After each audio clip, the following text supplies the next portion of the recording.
오늘은 히브리서에 관한 말씀으로 히브리서의 핵심 주제와 첫 번째 경고라는 제목으로 말씀드리도록 하겠습니다. 두렵다라는 이야기입니다. 왜 두려운가? 히브리서에는 경고의 말씀이 가득합니다. 사도 바울이 은혜의 사도이고 사랑의 사도인데 히브리서의 말씀을 이렇게 읽어보면 처음부터 끝까지 다 경고입니다. 경고.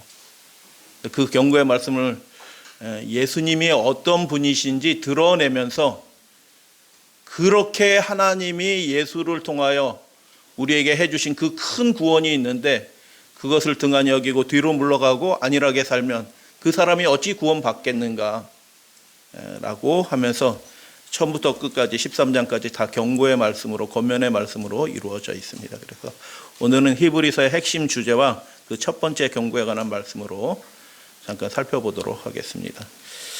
제가 개인적으로 이렇게 참고하는 여러 책들 중에 좋은 서적을 쓰신 분이 계셔요. 밥 어틀리라는 분인데 침례교 신학대학교의 조직신학 교수였어요. 이분은 그래서 은퇴하신 분인데 이분이 히브리서에 관한 관한 책 서문에서 이렇게 얘기합니다. 나는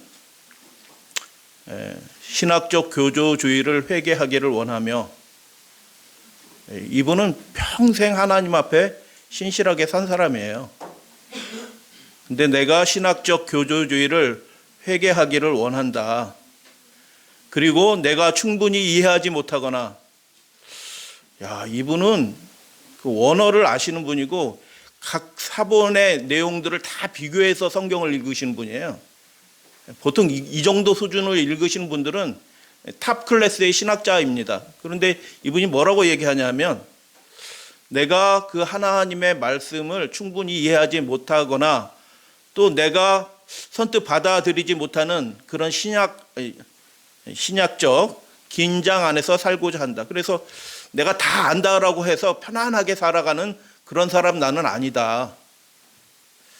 내가 가진 오늘 복음주의적이고 보수적인 틀을 가지고 내가 그렇게 평생 성경을 읽어왔고 연구하고 믿어왔기 때문에 예수님을 그렇게 믿어왔기 때문에 그런 복음주의적이고 보수적인 틀을 가지고 내가 이 성경 말씀을 이해할까? 나는 두렵다.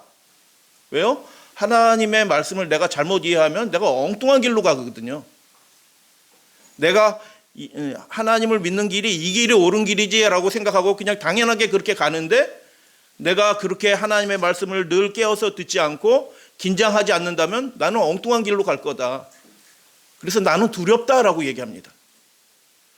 여러분 신앙생활하고 하나님의 말씀을 배우고 하는 일들은 즐거운 일이에요. 기쁜 일이에요. 감사한 일이에요. 동의하시나요? 근데 이분은 두렵다라고 얘기합니다. 혹시 내가 안일하게 생각해서 엉뚱한 길로 갈까? 나는 두렵다. 나의 조직신학은 칼빈주의나 세대주의적인 것이 아니다. 이 세상 거의 대부분의 교회가 이 세대주의에 오염되어 있어요. 엉뚱한 길로 갑니다. 유튜브 보시면 거의 99.95%가 세대주의입니다.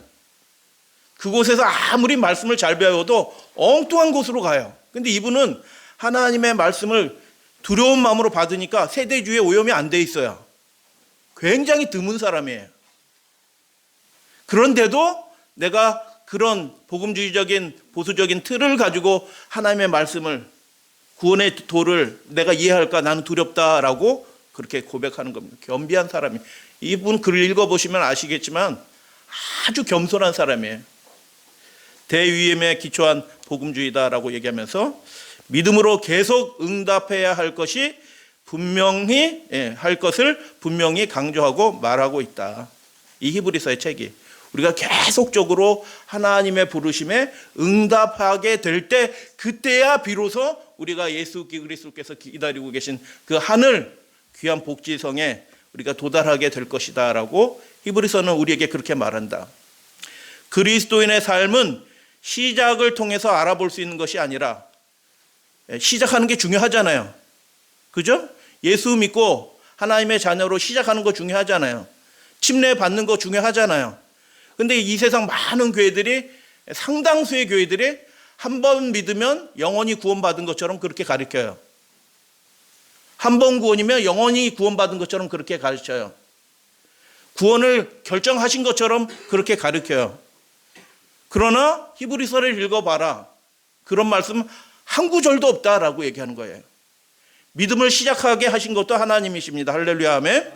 복된 일이에요. 교회 다니고 하나님의 말씀을 읽고 연구하고 예배 드리게 된 그 시작을 주신 분은 하나님이셔요. 감사한 일이죠. 그런데 그 일로 구원이 이루어지는 것이 아니다라는 겁니다. 그것을 봐야지 안다라는 것입니다. 그의 믿음의 삶이 그 마지막 삶에 어떻게 완성되었는지 그것을 통해서 입증된다라고 얘기하는 것입니다. 한번 믿으면 영원히 구원받는 거예요. 이렇게 많은 교회들이 그런 식으로 가르치는데 은혜로 구원받는 거예요. 이분은 그런 비슷한 얘기를 한 번도 하지 않으셔요. 은혜로 구원받는 거 맞죠? 그러나 그 사람의 인생의 끝에 열매가 완전히 어떻게 되어 있는가를 보고 하나님이 판단하신다. 두려울까요? 두려운 일입니다. 여러분이 여러분의 생애가 하나님이 받으실 만한 믿음의 생애를 살고 있으시나요? 하나님이 평가하신다는 겁니다. 두렵다. 그래서 한 번 구원을 받으면 영원히 구원받는 것처럼 가르치는 것은 완전히 성경과는 완전히 다른 것을 설교하고 있는 것입니다. 그래서 그러면 어떤 분들은 이렇게 얘기할 거예요. 그거 행위로 인해서 구원받는 거지. 엉뚱한 이단교리다 이렇게 얘기하고 그런 분들이 계셔요. 성경 안 읽는 분입니다. 그렇게 가르치는 분들이요. 여러분 성경 읽으면 그런 소리 할 수 없어요. 성경을 안 읽는 분들이 행위를 올바로 하고 하나님의 계명을 지켜야 되고 순종해야 된다고 가르치면 율법주의라고 이렇게 얘기하시는 분들 있잖아요. 그분들은 성경 안 읽는 분들이에요. 구원 못 받습니다. 왜요? 엉뚱한 데로 가고 있으니까 그 믿음 가지고 구원 받겠어요? 구원 못 받는다는 얘기예요. 히브리서를 통해서 말씀하신 내용이 그런 내용이에요. 시작한 그 일을 끝까지 마칠 때까지 그 주신 그 믿음에 확고하게 서 있어라. 자라나라. 온전하게 되라. 정결하게 되라. 라고 요청하는 책이 히브리서인 것입니다. 그래서 이분이 하는 얘기가 우리가 믿는 믿음하고 동의를 하나요?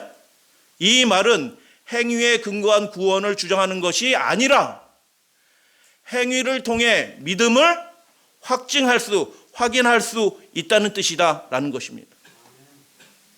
우리 계시록 읽어본 거의 반년 이상 계시록의 말씀을 나눴잖아요. 그 말씀의 핵심이 뭐예요?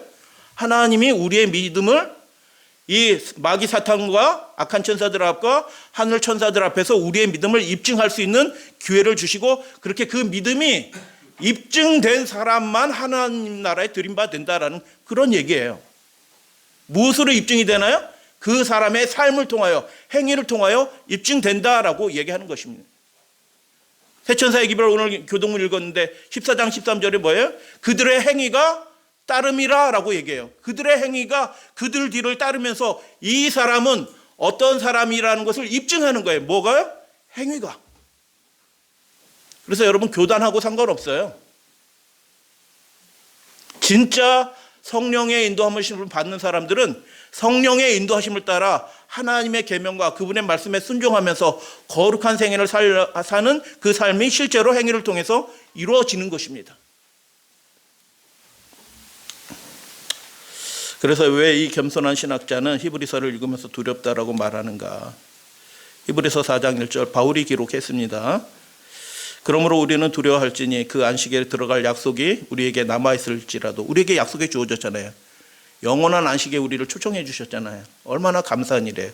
그러나 너희 중에 이 히브리서를 받는 사람들은 초신자가 아니에요. 예수님을 위해서 진실하게 믿는 사람들이에요. 그러나 바울이 뭐라고 얘기해요? 우리 다 천국 갑시다 이렇게 얘기하지 않아요. 뭐라고 얘기해요? 너희 중에 혹 미치지 못할 자가 있을까? 뭐라고요? 두렵다. 그래서 우리는 자기 자신을 포함해서 우리는 두려워할지니 그렇게 얘기하는 겁니다. 그 보이는 바가 이렇듯 무섭기로 모세도 이르되 모세가 어떻게 해요? 하나님께 계명을 받은 사람인데 뭐라고 말하냐면 내가 심히 두렵고 떨린다 하였다라고 얘기합니다. 하나님 앞에서 심판받는 일들이 이게 녹록한 일이 아닌 거예요. 두려운 일이에요.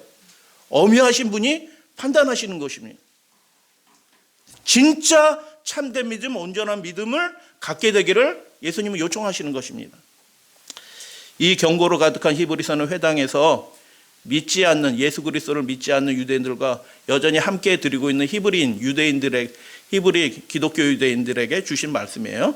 예수를 그리스도로 믿는 유대 그리스도인들에게 한 설교이자, 설교로 시작해서 끝에는 편지예요. 문안하라라고 그렇게 되어 있으니까 이게 독특한 거라. 설교한 것을 누가 받아 적어서 그 뒷부분을 바울이 이렇게 기록한 것 같아요. 히브리서 전체는 그래서 경고로 가득하다. 어떤 분들은 그렇게 생각할 겁니다.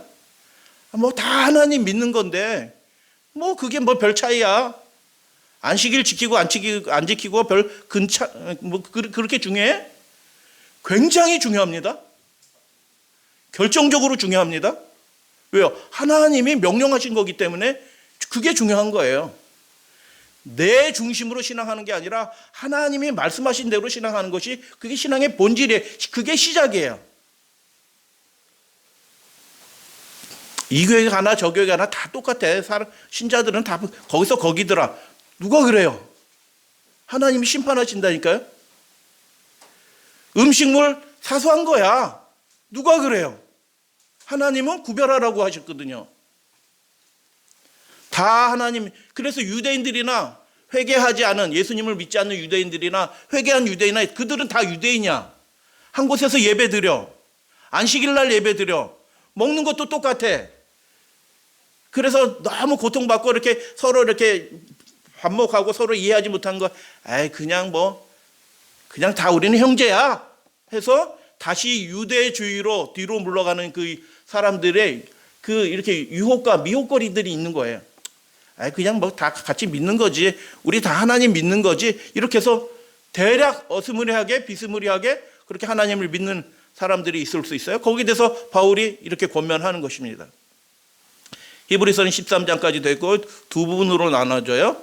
예수님이 어떤 분인지 설명합니다. 그 부분, 그리고 믿음을 가지라라고 권면하는 부분하고 두 부분으로 딱 나눠져요. 예수님은 천사보다 뛰어나신 분이다. 모세보다 위대하신 분이시다. 아론보다 더 좋은 제사장이시다. 제물보다, 언약에 관련된 거예요. 그 여러 번 드리는, 매일 드리는 제물보다 더 좋은 제물이 되어주신 분이시다. 할렐루야, 아멘. 요 내용이에요. 히브리서 가장 중요한 내용들은 네 단락으로 되어 있고요. 이렇게 되어 있습니다. 그리고 그 다음에 그 예수님에 대해서 믿음으로 반응하는 사람들의 이야기가 11장부터 13장의 권면까지 합쳐져서 그렇게 되어 있는 거예요. 믿음으로 아벨은 그렇게 되어 있잖아요. 믿음으로 노아는, 믿음으로 아브라함은, 그렇게 해서 믿음으로가 13번 나옵니다. 자세히 설명하지 않고 크게 믿음으로 그렇게 해서. 천사들을 왜 얘기할까요? 천사들을 통해서 십계명을 주었다라고 72년 구약 성경에는 그렇게 되어 있어요. 십계명이 어떻게 해서 모세에게 전달돼 있어요? 천사를 통해서 우리에게 전달돼 주신 거예요.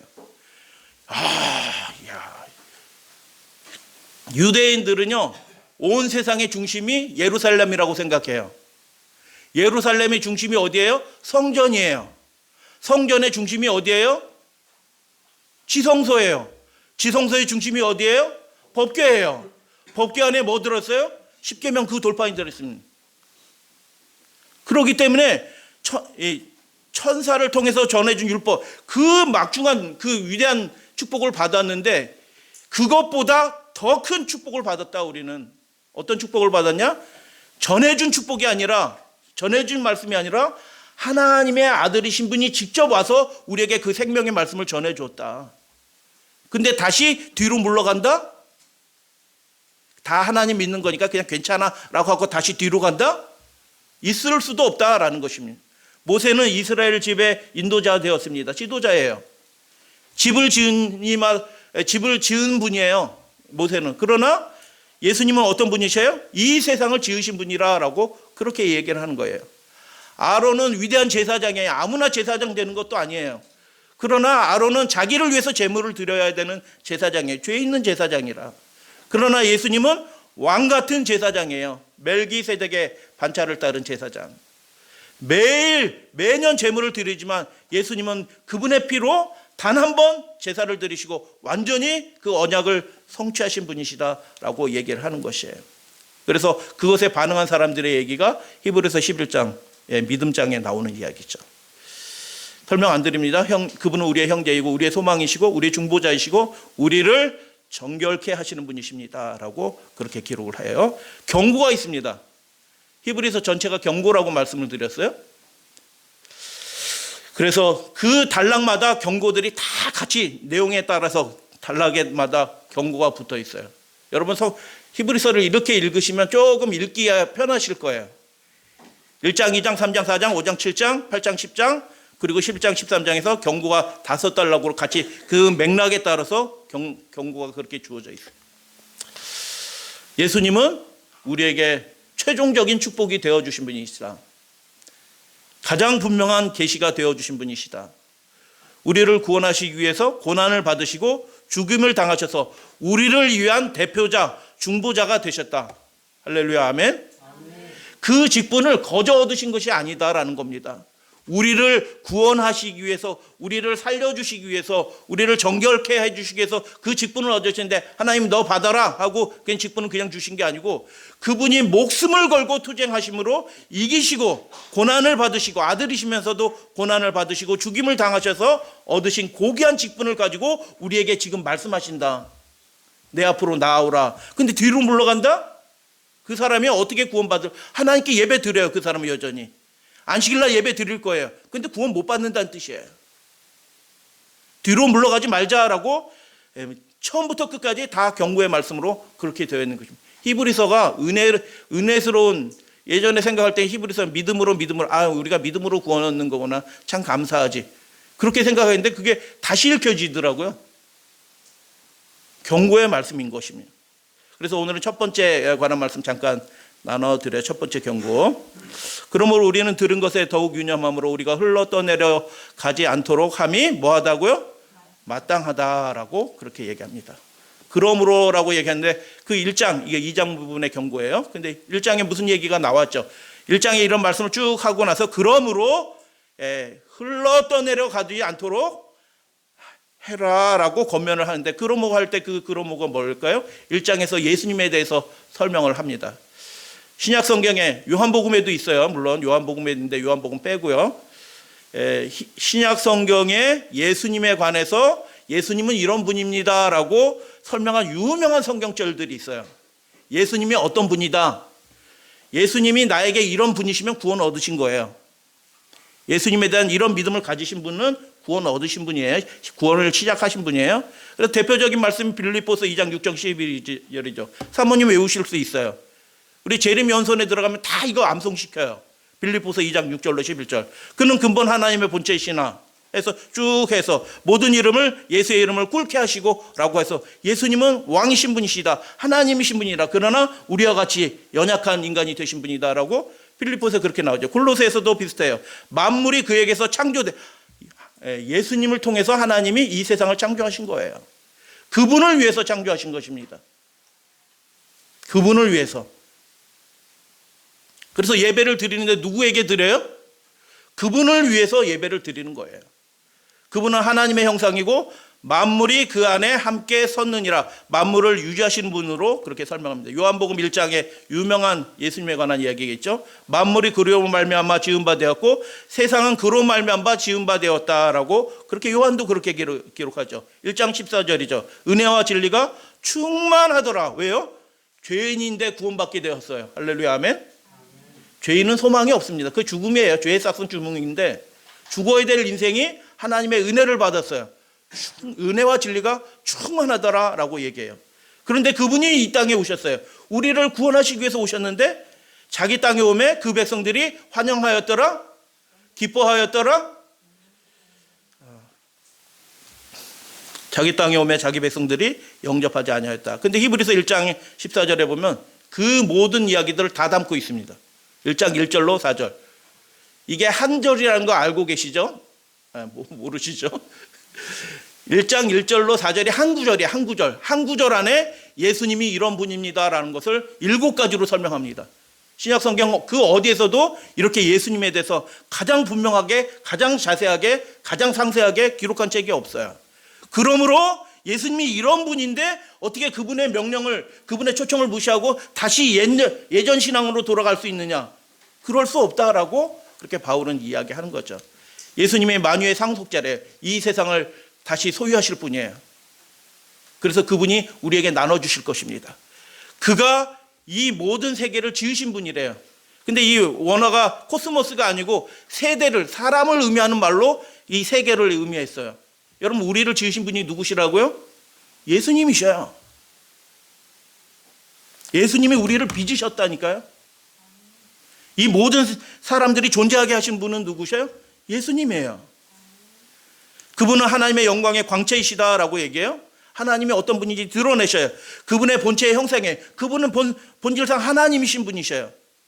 그리고 지금 여러분 주무시다가 아침에 일어났는데 심장이 멈춰 있던가요? 계속 움직이고 있던가요? 그 여러분 확인 안 하시네? 아침에는 딱 심장 안 움직이나 뛰나 확인 안 하셔요?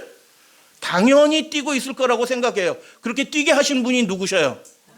그분이 예수 그리스도께서 능력의 말씀으로 우리 심장을 여전히 뛰게 하고 계신다라는 것입니다.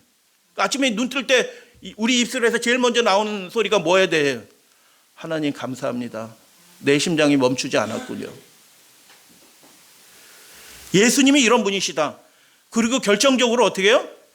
예수님은, 하나님은 사랑이셔요. 다 용납하셔요. 있는 그대로 오면 돼. 맞아요. 있는 그대로 예수님께 오면 돼요. 그러나 있는 그대로 오는 그 사람을 예수님이 어떻게 하신다고요? 정결케 해주신다라고 말씀하시는 것입니다. 하늘에 합당한 사람이 되도록 그분이 도와주신대요. 그게 히브리서의 얘기예요. 그래서 죄 문제를 해결하지 않고 천국에 못 가요. 결정적으로 마음의 셈이 거룩해지는 역사들이 있게 되어야 되는 거예요. 결심해야지 됩니다. 성령께서 도와주시는데, 물론요, 그 일이 우리는 그런 마음도 없는데 성령께서 무조건 도와주시는 거 아니에요. 그분께 구해야 돼요. 내가 안 되는군요, 이게. 내가 이렇게 30년, 40년 신앙을 해도 그 문제가 잘 해결되지 않네요. 그러면 입증이 됐잖아요. 우리가 그 문제를 해결할 수 있는 능력이 있어요, 없어요? 없다는 뜻이에요. 그러면 어떻게 해야 돼요? 그분께 구해야 되는 것입니다. 어떻게 구해야 돼요? 간절히 구해야 되는 것입니다. 그게 안 되면 죽는 거예요. 100년을 신앙해도 죽는 거예요. 지극히 높은 곳에 계신 크신 이의 우편에 앉으셨느니라. 그분이 왕으로 즉위하셨다라는 의미인데, 우리 다니엘서 말씀을 다 배웠기 때문에 다니엘서 9장 24절에 육중성취 예언이 있다고 말씀드렸죠. 그 예언의 말씀이 구약 성경의 예언 중에서 제일 중요한 말씀이에요. 그 한 단락 한 단락 한 구절 육중성취, 그것을 이해하지 못하면 복음을 이해하지 못한 겁니다. 성경을 읽어도 꿰뚫어지지 않아요. 아무리 읽어도 무슨 말씀인지 이해가 안 되는 겁니다. 그러니까 배워야 되죠. 성경을 읽어도 두루뭉술하게 읽으면 신앙도 두루뭉술해져요. 근데 그게 한 구절 한 구절이 하나님이 하실 일들에 대한 계획을 담은 말씀인데 그냥 두루뭉실해갖고 하나님이 우리를 구원하시는구나, 용서하시는구나, 하나님 사랑, 이렇게 하면요 믿음이 없어지는 겁니다. 정확하게 이해를 하셔야 되는 거죠.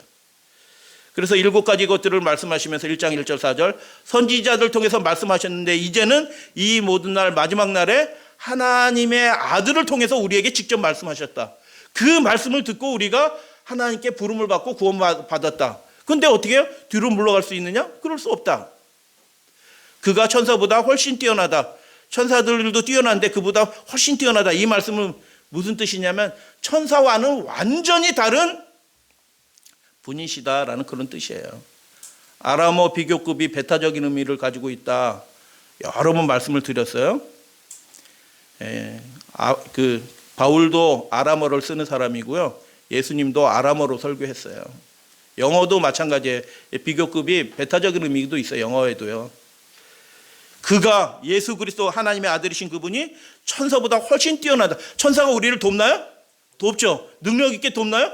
힘 있게 돕죠. 그러나 천사들이 우리를 위해서 해줄 수 있는 것과는 완전히 다른 일을 하나님의 아들이신 분이 직접 우리에게 말씀해 주시고 도와주신다. 천사들이 우리의 마음을 새롭게 할 수 있나요? 못해요.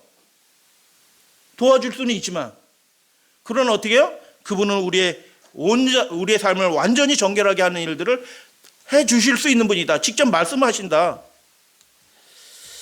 그래서 하나님은 더 분명하게 말씀해 주시는 거예요. 여러분 10년 전의 신앙과 지금의 신앙이 달라져야 되는 겁니다. 2021년도 신앙과 2022년도 신앙하는 게 달라져야 돼. 작년에도 교과 공부 안 하고 올해도 교과 공부 안 해요. 구원 못 받습니다. 예수님 열심히 믿는데 헌금 드리는데 안식일 지키는데 아니요. 그 정도로 가지고는 구원 못 받아요. 더 분명하게 말씀하셔요. 더 밝은 빛으로 나오고 더 온전한 헌신으로 전진하게 되어 있어요. 자라나게 되어 있어요. 성숙하게 되어 있어요. 그렇게 되어 있는 것입니다. 그래서 밥 어틀리가 뭐라고 얘기해요? 그 사람의 끝을 봐라. 두렵다라고 얘기하는 거예요. 교회가 우리의 운명을 결정하지 않습니다. 어떤 설교 잘하는 목사가 우리의 운명을 결정하지 않고 내가 어떻게 결심하고 어떻게 선택하느냐에 따라서 우리의 운명이 결정이 되는 것입니다. 그러나 그분이 우리를 넉넉하게 도우시는 분이시다. 같이 읽겠어요. 그러므로 우리는 시작. 그러므로 우리는 들은 것에 더욱 유념함으로 우리가 흘러떠내려가지 않도록 함이 마땅하다. 뒤로 그럼 뭐 그렇게 또 같이 신앙생활 다 똑같이 하는 거지. 이런 생각을 조금도 하지 마라. 마땅하다는 말이에요. 무슨 뜻이에요? 그런 생각을 조금도 하지 말라라는 얘기예요. 흘러 떠내려가지 함이 마땅하다라고 얘기하고 천사들을 통하여 하신 말씀이 천사들을 통해서 그 율법을 주시고 계명도 주시고 이렇게 하셨잖아요. 경고하게 되어 모든 범죄함과 순종하지 아니하는 자들이 무엇을 받았대요? 여러분 이스라엘 백성은 애굽 백성하고 달라요. 하나님을 믿는 백성이고 율법을 받은 백성이고 하나님의 구원을 인도하심을 따라서 가나안으로 가는 백성들이에요. 그러나 그들 가운데서 많은 수가 광야에서 엎드러졌다. 히브리서도 그 얘기를 해요. 계속 얘기해요. 구원받지 못했다라는 겁니다. 구원으로 시작했는데 구원으로 맞춰지지 못한 거예요.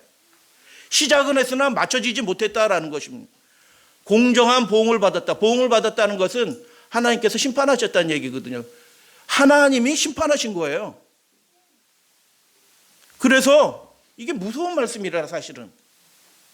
흘러 떠내려가지 않도록. 흘러 떠내려가지 않는다라는 말씀이 부정과거, 수동, 가정법이에요. 수동이라는 얘기가 뭐예요? 나는 그렇게 하지 않아. 여러분 우리 신앙을 포기하고 뒤로 물러갈 사람이 여기 어디 있어요? 아무도 없어요. 요만한 애도 그렇게 할 사람이 없어요. 그러나 그 일이 이루어진다는 거예요. 어떻게 이루어져요? 다른 사람이 뭐 이게 그게 다 믿는 거잖아 하면서 믿음 없는 사람이 엉뚱한 얘기해가지고 뒤로 물러가게 할 수도 있어요. 그게 수동이라. 어려운 환경이 있어요. 힘들다, 괴롭다, 잠깐 쉬자 1년. 동의하시나요? 1년, 요번에 1년 쉬고 다음 해부터 열심히 믿자. 그러신 분들이 계셔요. 제가 그 결심을, 그 생각을 제가 멸시하지는 않아요. 그러나 하나님의 말씀은 분명합니다. 뒤로 물러간다, 떠내려간다, 구원 못 받는다라고 바울은 얘기하는 겁니다. 그렇게 될 수 없다라는 뜻이에요. 공정한 심판을, 저주를 받았다, 그들이. 우리가 이같이 큰 구원을 등한히 여기면 어찌 그 구원, 큰 구원을 어떻게, 이스라엘 백성은 천사를 통해서 받은 율법에 불순종해서 멸망을 받았는데 우리는 이제 하나님의 아들을 통해서 더 분명한 그 빛을 받았음에도 불구하고 그것에 등한히 여긴다? 있을 수도 없다라는 그런 뜻이에요. 그래서 여러분 내 마음은 그렇지 않은데 다른 사람이 내 믿음을 묶어놓는 사람들이 있어요. 뒤로 물러가게 하는 사람들이 있어요. 그 사람을 저주할 필요는 없어요. 그러나 그 관계에 대해서 단호할 필요가 있습니다. 나는 그렇게 못해. 너는 거기 있어라. 나는 간다. 그렇게 하셔야 됩니다. 어려운 환경이 있습니까?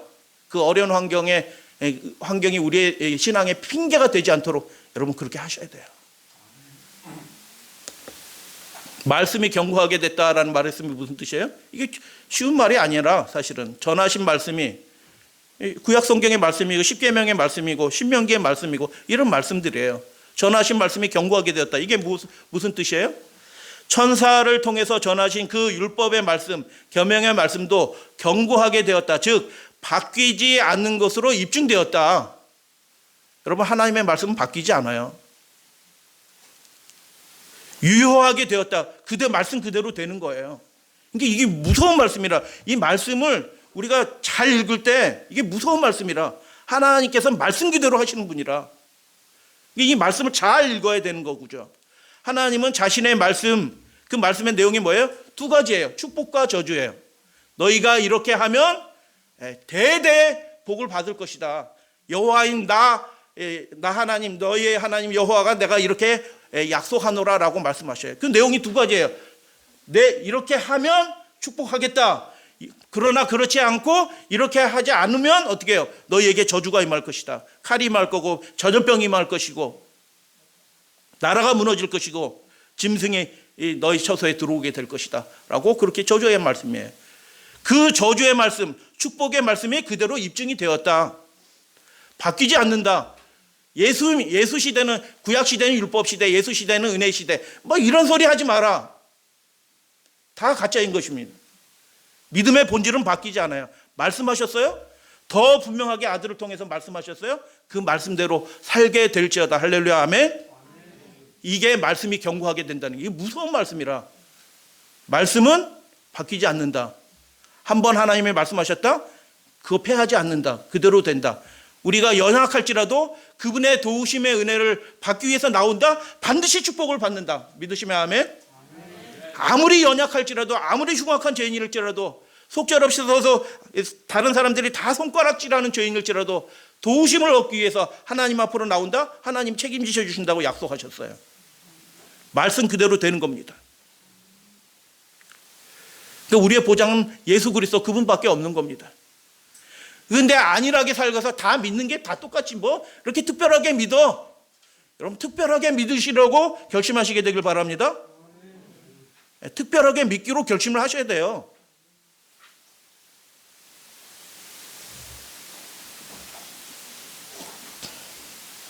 편한 말씀으로 주시는 목사들이 있어요. 편한 말씀으로. 그 목사를 곁을 빨리 떠나셔야 됩니다.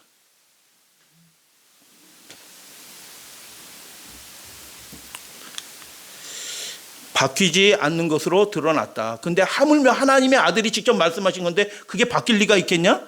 바뀔 수 없다라는 것입니다. 축복과 저주의 말씀, 하물며 아들을 통해서 하신 말씀 그대로, 그 말씀대로 될 것이다. 어떻게 된다는 뜻인가? 그 율법에 따라 모든 범죄함과 순종하지 않는 거. 내가 이해해. 니네들이 연약하니까 범죄한 거지. 그 하나님이 그렇게 넘어가시던가요? 아니요. 그거 청산하도록 하십니다. 떠나든지 아니면 그대로 머물러 있든지 둘 중에 하나예요. 그래서 저주받아서 없어지든지 하나님께 새롭게 하심을 받아서 구원받는 자녀가 되든지, 모든 범죄함과 순종하지 아니하는 자들이 공정한 보응, 그 죄에 따라, 그 행위에 따라 하나님께서 보응하셨다. 하나님의 아들을 통해서 이루어진 이같이 큰 구원을 우리가 오히려 등한히 여긴다면 이스라엘 백성도 그 율법, 돌에 기록된 율법에 따라서 심판을 받았는데 하나님의 아들을 보내주시고 피 흘려주시고 구원해 주셨는데 그 구원을 우리가 등한히 여긴다면 어떻게 심판을 면하겠느냐? 하나님이 심판하시겠지. 어떻게 된다는 뜻이에요? 말씀이 견고하게 되어라는 말씀이 무슨 뜻이에요? 심판받는다라는 것이에요. 축복을 받는 사람이 있고 저주를 받는 사람이 있게 될 것이다 라는 것입니다. 그걸 선택하는 존재는 누구예요? 우리 자신입니다. 이같이 큰 구원을 등한히 여기면, 왜 큰 구원이라고 얘기하나요? 대가가, 너무 큰 대가가 치러진 겁니다. 우리의 구원을 위해서 다시 반복될 수 없는 대가가 치러졌어요. 하나님이신 분이 죽으셨거든요. 우리가 무엇 살기 위해서 우리 자신을, 우리 자녀들을 팔아버리고 그거 살만한 게 어디 있어요, 이 세상에? 아무것도 없습니다. 우리 자녀를 목숨을 팽개치고 그거 얻으려고 하는 것들이 어디 있어요? 하나도 없습니다. 그러나 하나님은 이 죄인을 구원하시기 위해서 하늘에서, 온 우주에서 가장 중요하신 분, 하나님의 아들이신 분을, 그 생명을 포기하시고 내어놓으시고 희생시켜서 구원을 이루신 것입니다. 그래서 큰 구원이라는 것입니다.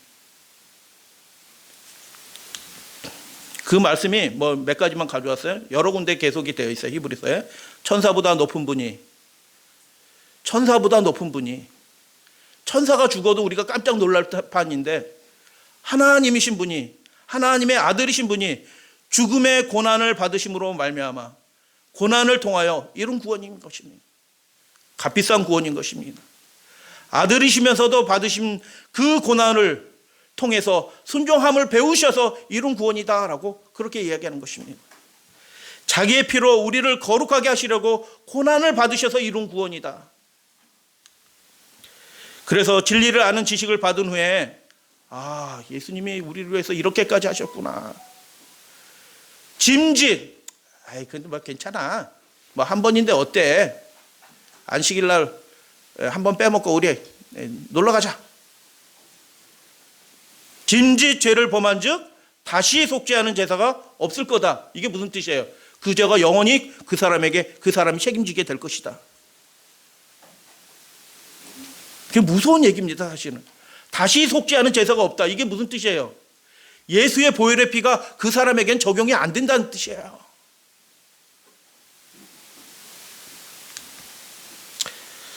이같이 큰 구원을 등한히 여기지 않으려면 우리는 그러면 어떻게 하게 될까요? 그가 시험을 받아 고난을 당하셨은즉 시험을 받는 자들을 어떻게 된다고요? 능히 도우실 수 있느니라. 그래서 우리가 연약한 것들은 문제가 안 돼요. 국가가 우리의 예배를 뭐 이래라 저래라 해서 통제하고 제어하고 막 강제하는 건 문제가 안 돼요. 왜요? 그 문제는 하나님이 도우십니다. 우리가 할 수 없는 것들은 우리가 연약해서 할 수 없는, 가서 따지고 싶지만 만나 주겠어요? 저 같은 사람을? 그런 문제들은 그분이 직접 도와주신다. 우리의 연약함을 아셔요. 도와주신다. 그럼 뭐가 문제가 되는 거예요? 너희가 피곤하여 낙심하지 않기 위하여 우리 자신이 문제가 되는 거예요. 뭐 그렇게까지 다 같이 하나님 믿는 건데 뭐 그렇게 믿자. 이렇게 해버리면 안 되겠다라고 말씀하는 것이에요. 이같이 자기에게 거역한 일을 참아주신 분을 생각해라라고 얘기하는 것입니다. 같이 읽겠습니다. 유명한 성경절이죠.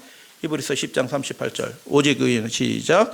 오직 나의 의인은 믿음으로 말미암아 살리라. 또한 뒤로 물러가면 내 마음이 저를 기뻐하지 아니하리라 하셨느니라. 바울이 이렇게 강하게 권면하는 사람들은 어떤 사람인가요? 대충 사는 사람들일까요? 이 말씀을 읽으면요, 우리 정신 번쩍 듭니다, 사실은. 이 권면을 받은 사람은 대충 신앙생활을 하는 사람들이 아니에요. 초신자가 아니에요. 때가 오래되었으므로 이들은 예수님 안에서 그 신앙생활을 계속 해왔던 것입니다. 때가 오래되었으면 너희가 마땅히 선생이 되었을 텐데 도회처보도 몰라서 다시 연약한 거를 먹고 있구나.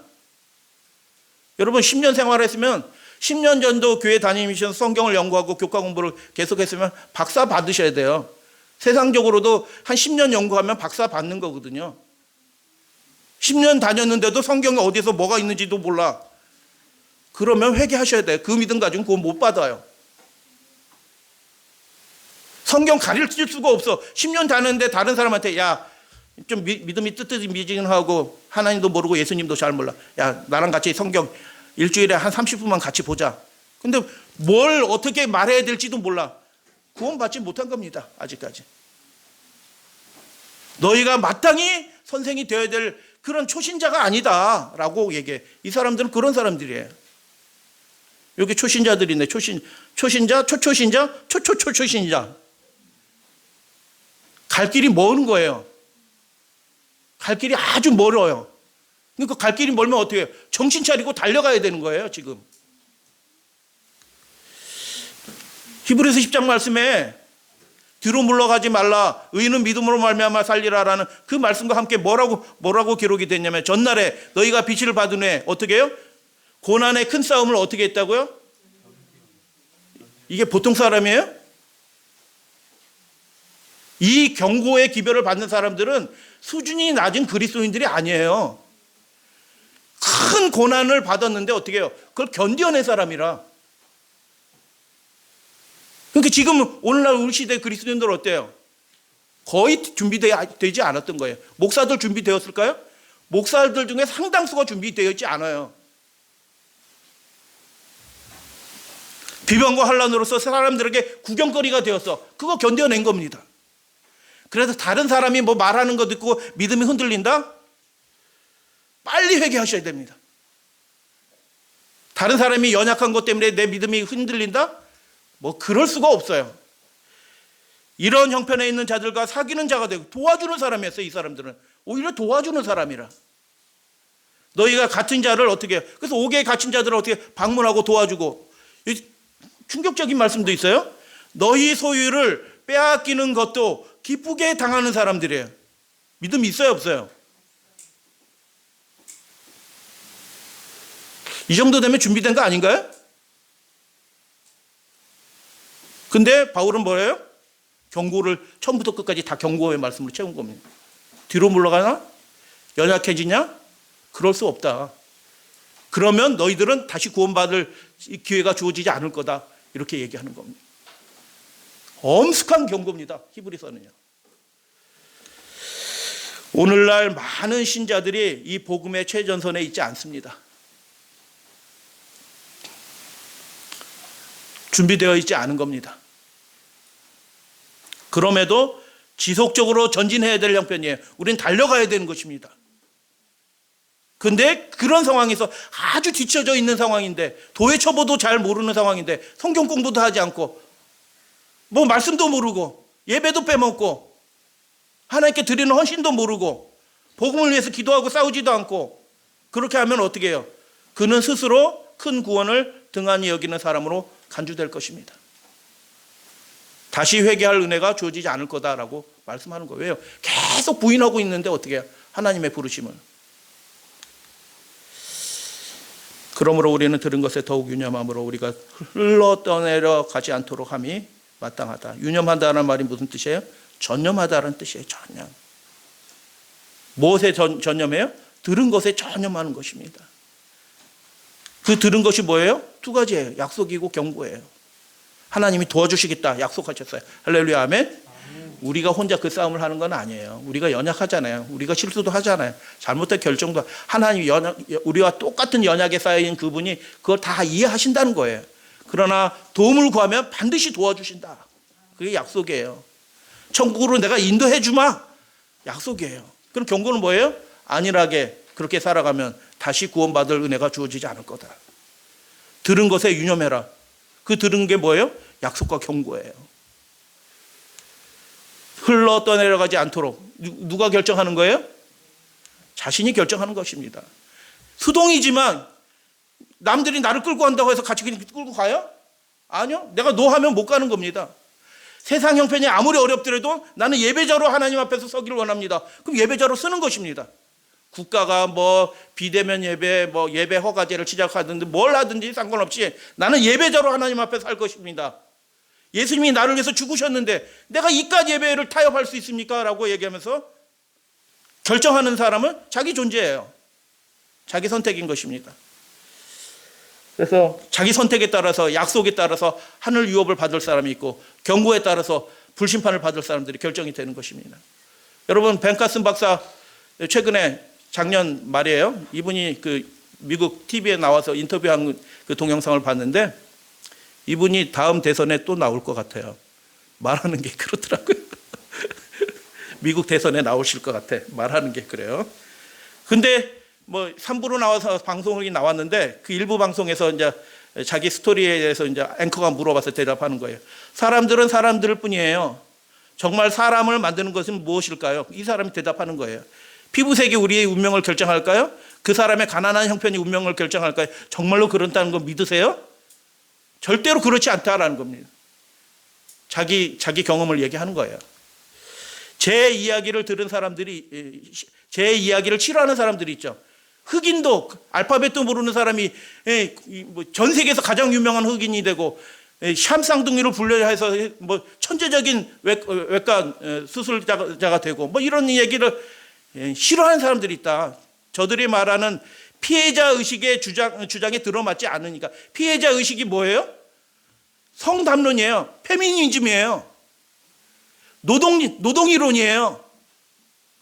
그런 것들이 온 세상에 학생들이 다 학교 가서 그거 배워요.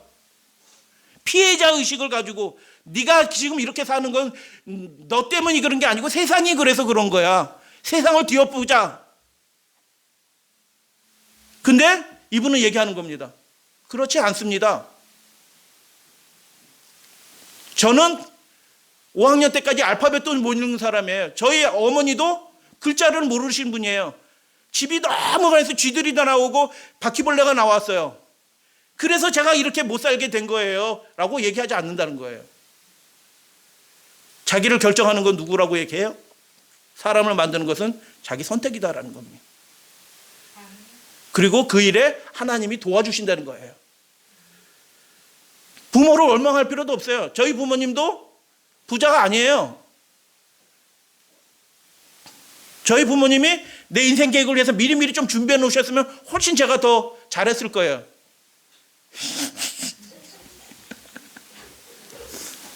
그런 생각하지 마라라는 겁니다. 그런 생각하지 마라. 흘러떠내려가지 않도록 하자. 한번 말씀드린 적 있죠? 살아있는 순교자라고 얘기하는 루터교회 리처드 범브란트 목사가 공산치하에서 감옥에 갇혀서 두들겨 맞는 안식일 교인을 보면서 아, 오늘이 안식일이구나. 시계도 없고 달력도 없는 그곳에서, 수용소에서. 그래도 그 사람, 그 아주 훌륭한 믿음을 가진 안식일 교인들을 보면서 그가 무한한 감동을 느낍니다.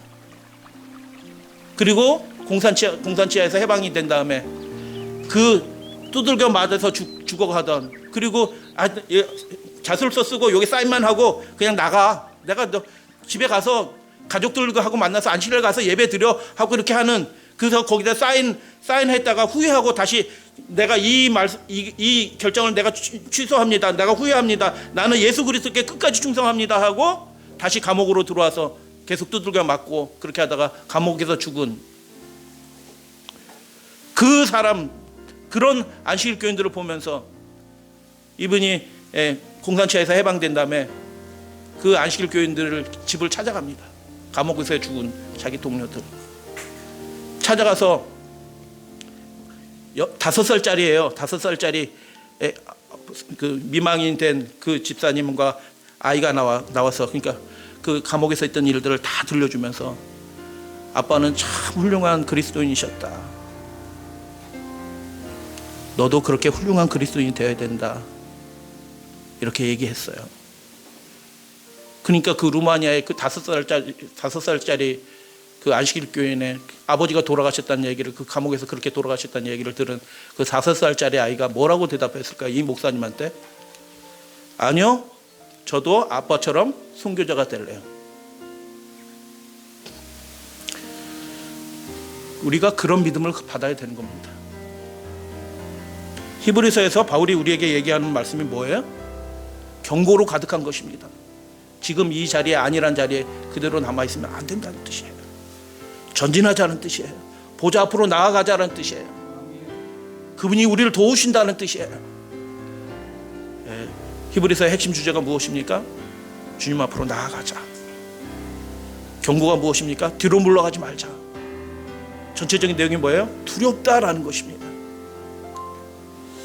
그러므로 우리가 들은 것에 더욱 유념함으로 전념해야 되는 것입니다. 흘러떼내려가지 않도록 우리가 선택해야 되는 것입니다.